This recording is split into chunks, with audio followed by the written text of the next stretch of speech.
అందరికీ నమస్కారం. Welcome to news local. Thurpu Godavari జిల్లా మండపేట నియోజకవర్గంలో పులి కలకలం సృష్టిస్తుంది. శుక్రవారం ఉదయం 9 గంటలకు కూర్మాపురం గ్రామంలో ఒక పాడుబడ్డ ఇంటిలో స్థానికులు పులిని గుర్తించారు. గ్రామస్తులు చుట్టుముట్టడంతో పొలాల్లో పరుగులు తీస్తూ తిరిగి యుటర్న్ తీసుకుని పొదల్లోకి చేరుకుంది. విషయం తెలుసుకున్న అధికారులు దాన్ని బంధించేందుకు రెస్క్యూ టీంతో ప్రయత్నాలు చేస్తున్నారు. అయితే సంఘటన స్థలానికి చేరుకున్న మండపేట ఎమ్మెల్యే వేగుళ్ల జోగేశ్వరరావు కూర్మాపురంలో పులి ఉన్న కారణంగా సమీప గ్రామ ప్రజలు ఎవరూ కూడా ఇక్కడకు రావద్దని విజ్ఞప్తి చేశారు. ఇక అటవీ శాఖ అధికారులు డ్రోన్ కెమెరాతో పులి జాడ గమనించేందుకు ప్రయత్నిస్తున్నారు. పులిని బంధించే వరకు ప్రజలు అప్రమత్తంగా ఉండాలని అధికారులు సూచిస్తున్నారు.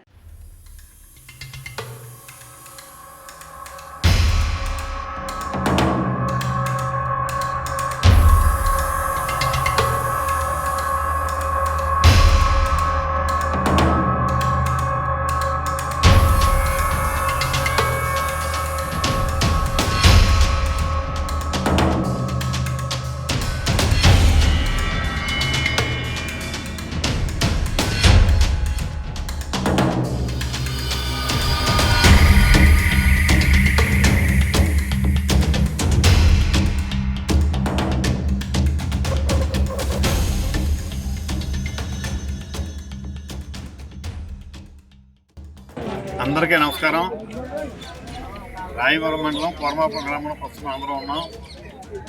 ఉదయం 9:30-10 మధ్యలో యొక్క పులి అడుగుజాడలను గుర్తించినటువంటి కొంతమంది స్థానికులు పంచాయతీ సెక్రటరీ గారు తెలియజేస్తే పంచాయతీ సెక్రటరీ గారు ఈ స్థానికులు నలుగురు కలిసి అందులో ఒక వ్యక్తి తెలుగుదేశం పార్టీ మాజీ అధ్యక్షులు శ్రీ పరసయ్య గారు కూడా ఉన్నారు.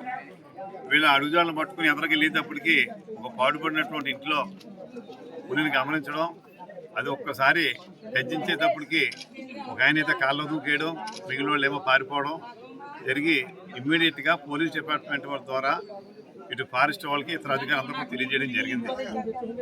దీనిపైన ఉదయం రాజమండ్రిలో జరుగుతున్నటువంటి పుష్కర్ మీటింగ్లో నేను ఉంటాం. వెన్న అక్కడి బయలుదేరి రావడం జరిగింది. ఈ లోపల ఇక్కడ ఈ పులిని డ్రోన్ కెమెరా ద్వారా లోపల గదిలో ఉందా లేదా పారిపోయిందన్న విషయాన్ని కూడా వాళ్ళు గమనించి ఉందని చెప్పి నిర్ధారణ చేసుకుని దానికి మొత్తం ఇవ్వడానికి ఎంత లోడ్ చేసుకునే టైంలో ఒక 2-3 సెకండ్ల తేడాలో వెంటనే అది గోడ దూకి పారిపోయింది. ఇప్పుడు అది ప్రస్తుతం కూర్మాపురం గ్రామంలోనే ఉండి 2 పశువుల్ని చంపడం, ఒక పశువు దూడని తింటా ఉందని చెప్పి అధికారులు తెలియజేస్తూ ఉన్నారు. అధికారులు కోరేది ఏంటంటే అసలు ఎవరో కూడా మాట్లాడవద్దు. ఏళ్ళలో తప్పట్లు కొట్టేటప్పటికి అది చాలా ప్రశాంతంగా ఉంటుంది. మామూలు పెద్దపులు అనేది ఈ కేకల మీద దీనికి అది రెచ్చిపోయి ఉంది. అంచేత పొరుగు నుంచి వచ్చిన వాళ్ళందరినీ కూడా వెళ్ళిపోమని, ఊర్లో వాళ్ళని ఎవరిని కూడా మాట్లాడకుండా ప్రశాంతంగా ఎవరింట్లో వాళ్ళు ఉండమని చెప్పి వారు కోరుతూ ఉంటే వారు కోరుతున్నారు. ఆ రకంగా అయితేనే మేము దాన్ని పట్టుకోవడానికి మరి మా వంతు ఖచ్చితంగా మేము పట్టుకోగలమని చెప్పి కూడా వారు ధీమా వ్యక్తం చేస్తున్నారు.